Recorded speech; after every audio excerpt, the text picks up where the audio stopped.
Have you ever experienced being in front of an audience with just 60 seconds to convey what your business is about? Or if you're bilingual, have you ever experienced the angst when you have to explain something in your second language and you're pressed for time? I imagine sentences are like horses, running and trying to get through one single door. And that's why the sentences may get mixed up and one starts talking nonsense. Hello, I'm calling from room 252 and I'd like to order a sandwich. Hello, I'm calling from... Okay, I can do this. Hello? I'm a sandwich. Or the sentences start leaving your mouth so fast that you sound like you're conducting an auction.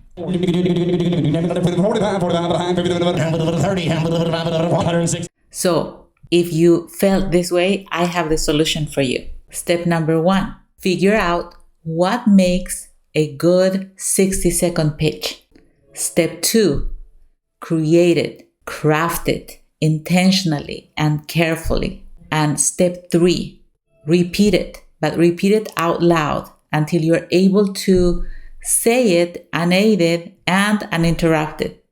So to begin with, let's take a look at some winning pitches to see what makes them so good. It was my second week of college, and I was out of shampoo.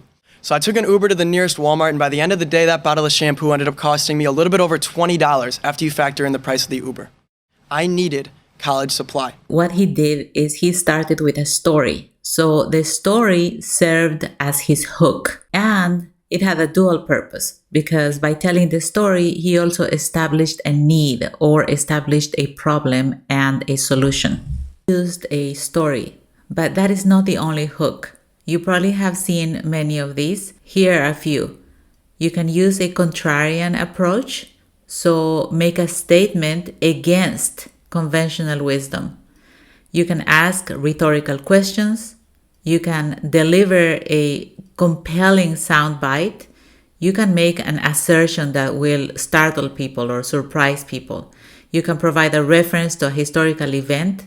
You can use the word imagine. You can do a little bit of show business, but you have to be careful with what you select here. You can ask a question so that you can arouse curiosity. You can use quotations differently or quote a foreign proverb. Also take them through a what-if scenario, similar to the imagine. And then the last one, the one that the speaker used, was tell a story. So you have your pick. You can select the one that feels more comfortable to you, the one that works for the business that you're trying to establish. After the hook and establishing a need, he will move on to give a product overview. He will also give us a description of the market backed by data. Imagine the Fruit of the Month Club, but at the beginning of every month, rather than fruit, you receive toiletries, things like shampoo or soap or deodorant. In a random anonymous sample of 14% of the people living in my hall at the University of Dayton, 42% of people surveyed said that they would purchase a subscription to College Supply if it existed, and just over 30% said that they would at least consider it, because it would increase time, decrease stress, and improve the overall health of every user. As a current freshman in college, I am the target demographic for College Supply, and I can tell you that it is much needed and an underserved market because it's college simplified. Thank you. To summarize, he started with a hook that was a story that helped him establish a problem. Then he went on to the product overview. He described what his product did very clearly and then explained how it solved the customer's problem. He went on to describe the target customer backed by data, so established that there is a need and customers will want the product.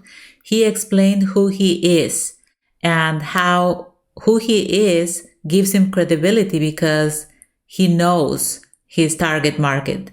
He restated the need and finally ended with a soundbite.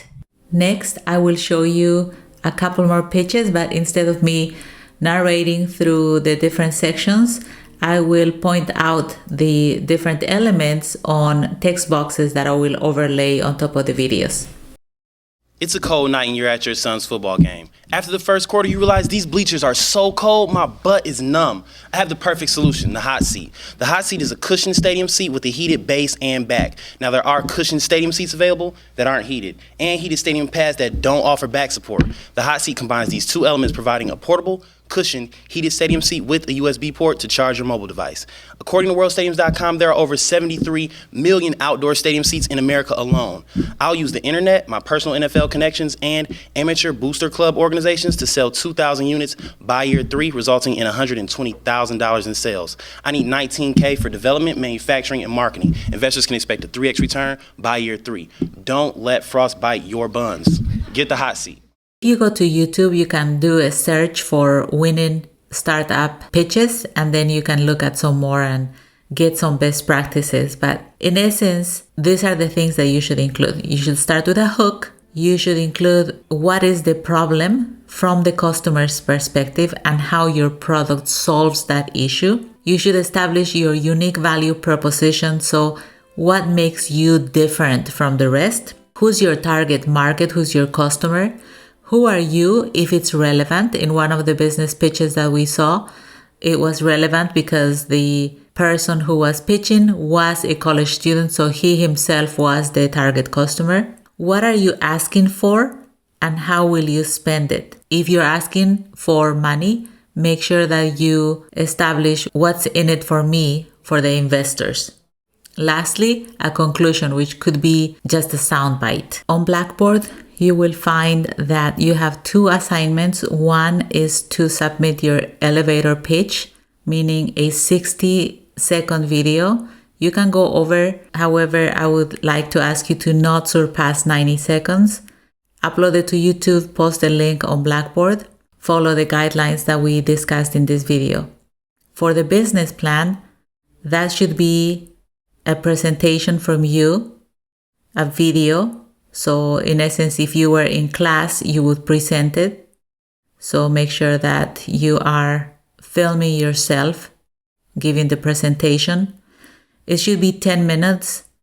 You could go over by a couple of minutes, but ideally you should stay in the 10-minute mark.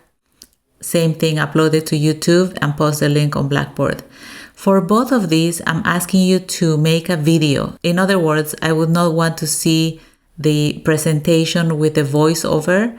Instead, I would like to see you giving the presentation. You can upload your presentation, your actual PowerPoint presentation, so that I can follow along with your presentation, but the presentation should be you presenting. I hope that makes sense. If you have any questions, let me know. Same applies to the elevator pitch. It should be like we saw on the examples, the person presenting, okay? For the business plan, you had a chance to look at several pitches. I will go ahead and include a couple of other links so that you can also take a look at those. The business plan presentation is a presentation of the business plan that you're writing. For the business plan presentation, make sure that you're getting feedback from your peer. If you have any questions, let me know. Otherwise, that's it for today. Bye.